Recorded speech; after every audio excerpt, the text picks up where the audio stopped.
Trans Mountain Expansion Pipeline is in the news again, and Research Co., run by Mario Canseco, has released a new survey showing the percentage of British Columbians and Albertans who support the project, and probably higher than you suspect. So we're going to talk to Mario about that. Mario, welcome to the interview. Great to be here, Markham. Thanks for having me. Now, the high-level numbers are that about 52% of British Columbians and 74% of Albertans support the federal government's decision to go ahead with Trans Mountain expansion. Give us an overview of the numbers. Well, this has been changing ever since the federal government became involved. The last time we asked, before the federal government decided to actually purchase TMX, the numbers were more on the 50-50 side of things, 40-something of BC residents saying that they didn't want to see this happen, and about 40-something saying that they wanted to see it through. After the federal government became involved, we haven't had a single survey where less than 50% of BC residents believe that this is something that should not happen. The numbers are very consistent with what we found last year.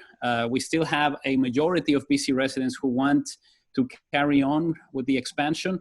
The level of support is actually a little bit lower than it was. We have also a lower support for those who are opposed to this pipeline. And what has grown is the number of undecideds. And what is interesting here is we really haven't had many discussions about this for the past year. We thought it was a good opportunity to track it.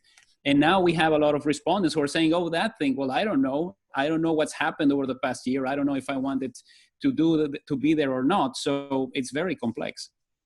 Yeah, that doesn't surprise me. And I would have expected that your survey would not show a sudden groundswell of opposition. I think the camps are more or less set, with a little bit of movement this way or that way, depending on the, whatever's in the news or time of the year. And now, what about the Alberta numbers? The Alberta numbers are definitely higher, 74% who believe that this should happen. There's also a higher level of support for specific things that the TMX expansion would bring, particularly jobs, even though the number is also high here in British Columbia.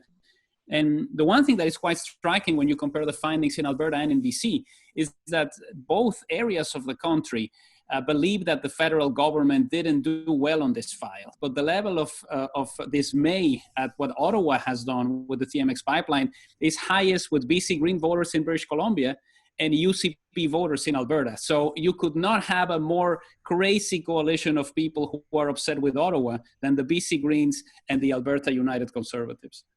Well, you know what they say, if people on either side of the issue are upset with you, you're probably doing the right thing.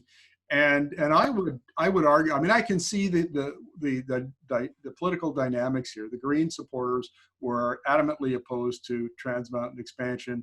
The UCP supporters have been told by both the CPC at the federal level and the Premier Kenney at the provincial level that the federal government has done a horrible job, and that they should be opposed to it. As an energy journalist who's covered this issue for a long, long time, I think the federal government's actually done a pretty good job, and that explains a whole lot of the reason why it's supported. Any other insights that came out of the survey that will be of interest to our listeners? Well, one thing that is still pretty high when you compare it to the rest of the findings is that we see 40% of BC residents who believe that the BC government should do anything they can to stop this from happening. This number used to be closer to 60% just a couple of years ago. So you definitely see a shift from residents because of the federal government's involvement.